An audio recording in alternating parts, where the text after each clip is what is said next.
Prime Minister Modi, our dear, dear friend. We love India. We love India. Jai Hind, Jai Bharat, Jai Israel. I can speak on behalf of the Israelis. We love India. Thank you, Prime Minister Modi. Thank you all.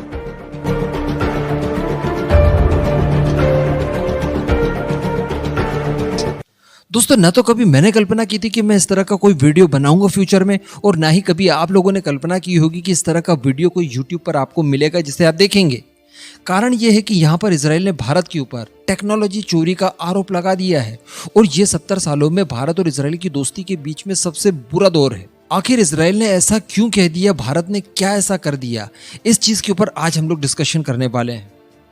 Actually मैं कल रात से ही सोच रहा हूँ कि इस video को किस एंगल से बनाऊं, क्योंकि इजराइल की तरफ से ये सारी बातें बोलते बोलते कुछ सस्पेंस भी क्रिएट कर दिया है, जिस सस्पेंस को कोई भी अभी तक पार नहीं लगा पाया है। बड़े बड़े एक्सपर्ट भी इस बात को अभी तक समझ नहीं पाए हैं कि इजराइल का कहने का मतलब आखिर क्या था। चलिए वही बातें जानते हैं।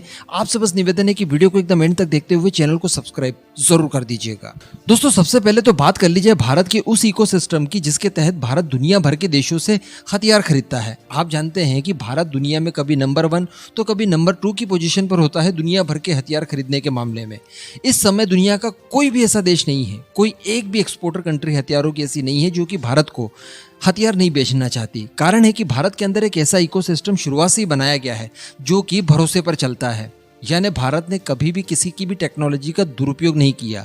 भारत ने 30 साल से ज़्यादा समय दे दिया अपने कावेरी इंजन को लेकर, अभी तक वो नहीं बन पाया, लेकिन फिर भी भारत ने कभी किसी दूसरे के इंजन की रिवर्स इंजीनियरिंग नहीं की। ये सारी चीज़ें आप जानते हैं। रशिया कोई भी नया हथियार बनाए, इजराइल खुद कोई भी नया हथियार बनाया, तो ये दोनों ही देश सबसे पहले भारत को ऑफर करते हैं। इसके पीछे भी वही ट्रस्ट काम करता है। भारत के द्वारा खरीदा गया कोई भी हथियार भारत के अंदर पूरी तरह से सिक्योर होता है। उसकी रिवर्स इंजीनियरिंग या फिर उसकी तकनीक किसी दूसरे देश को बेचने वाली चीजें भारत में नहीं होती, और इस मामले में भारत की रेपुटेशन बड़ी हाई प्रोफाइल है। अभी हुआ ये कि भारत और इजराइल के बीच में फ्री ट्रेड एग्रीमेंट को लेकर चर्चाएं चल रही है। तो इसी कार्यक्रम में इजराइल के जो डिप्लोमेट भारत में मौजूद हैं, नियोर गिलोन, उन्होंने भारत और इजराइल के रिलेशनशिप को लेकर कई सारी बातें कही। उन्होंने ये कहा कि हम लोग स्वीकार करते हैं इस बात को कि भारत की प्रोडक्शन कैपेबिलिटी बहुत ज़्यादा है, इसे हम लोग एक अवसर के रूप में देखते हैं। साथ ही भारत की जो डिप्लोमेसी है वर्ल्ड के अंदर वो बड़ी वाइड है, यानी दुनिया भर के सभी पक्षों से भारत की अच्छी दोस्ती है। तो कहने का मतलब इसी डिप्लोमेसी की वजह से भारत की जो एक्सपोर्ट करने की कैपेबिलिटी है वो भी दुनिया के दूसरे सभी देशों से ज़्यादा सुपीरियर होगी। इसे भी वो लोग एक अवसर के तौर पर देखते हैं। वो लोग चाहते हैं कि हमारी टेक्नोलॉजी भारत को ट्रांसफ़र की जाए, मेक इन इंडिया के तहत अलग अलग टेक्नोलॉजीज के सहारे हथियार बनाए जाएं, उन्हें एक्सपोर्ट किया जाए, जिससे कि दोनों ही देशों को फायदा हो। और उन्होंने इस बात के लिए प्रतिबद्धता भी दिखाई है कि मेक इन इंडिया को पूरा समर्थन हमारा रहेगा। लेकिन जो सबसे बड़ी बात उन्होंने कही या फिर जो उन्होंने आरोप लगाया या फिर सस्पेंस क्रिएट करके छोड़ दिया, वो बात ये थी कि दरअसल इजराइल की कुल 3 डिफेंस कंपनीज ने उनके एडमिनिस्ट्रेशन से ये शिकायतें की है कि जो भारत को हमने टेक्नोलॉजी दी और उसकी जो इंटेलेक्चुअल प्रॉपर्टी राइट दिए उसका दुरुपयोग किया जा रहा है भारत के द्वारा। तो यहाँ पर इजराइल के डिप्लोमेट द्वारा ये कहा गया कि आप किसी भी तरह का वायलेशन इंटेलेक्चुअल प्रॉपर्टी राइट को लेकर न करें, इस बात को सुनिश्चित करें। आप अपनी रेपुटेशन इस मामले में बरकरार बनाकर रखें। अपने पड़ोसी जैसी रेपुटेशन यानी चाइना जैसी रेपुटेशन आपकी न हो, इस बात का स्पेशली ध्यान रखा जाए।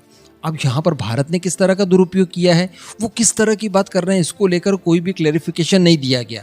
अगर यहाँ पर कुछ लॉजिक लगाया जाए तो उनका सबसे पहला मतलब तो ये हो सकता है कि उन्होंने जो टेक्नोलॉजी भारत को दी, जो उसकी इंटेलेक्चुअल प्रॉपर्टी राइट भारत को दिए, हो सकता है कि उन्हें इस तरह का डाउट हो कि भारत ने उसी टेक्नोलॉजी के आधार पर उसे अपग्रेड करके या उसमें कुछ और बदलाव करके स्वयं की एक टेक्नोलॉजी बना ली और उसके आधार पर हथियार बनाए जा रहे हैं भारत द्वारा। यानी भारत ने बिना मेहनत करके रिवर्स इंजीनियरिंग के हथियार बनाए हैं जिसमें इजरायली टेक्नोलॉजी का इस्तेमाल किया गया है। दूसरा उनका मतलब ये हो सकता है कि इजराइल से हमने हथियार खरीदे, टेक्नोलॉजी ली, IP राइट वगैरह लिए और उसको हमने उस देश को बेच दिया जिसको कि इजराइल नहीं बेचने देना चाहता। ये दूसरा मतलब हो सकता है।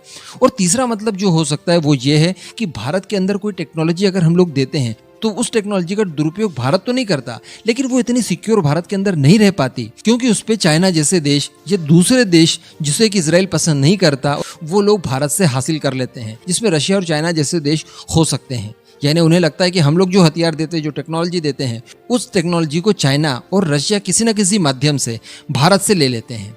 तो ये तीन संभावनाएं यहाँ पर दिखाई दे रही है जो कि इजराइल की तरफ से भारत के ऊपर आरोप लगाए गए हैं, और ये तीन ही तरह के आरोप हो सकते हैं जो उनकी बातों से अभी तक स्पष्ट हुआ है।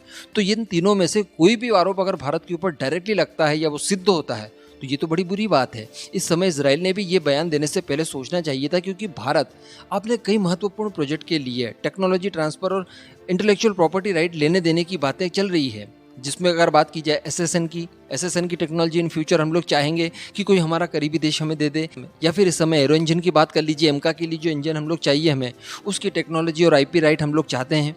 तो कहीं ना कहीं इन सबके ऊपर एक बुरा इम्पैक्ट पड़ सकता है इजराइल की इस बात को लेकर। ये इजराइल की तरफ से क्यों कहा गया ये अभी तक कोई समझ नहीं पाया है, लेकिन जो कुछ भी हो अल्टीमेटली इजराइल ने यहाँ पर ब्लंडर जरूर कर दिया है और भारत के ऊपर आरोप लगाकर भारत की छवि वर्ल्ड वाइड खराब करने की कोशिश जरूर की है।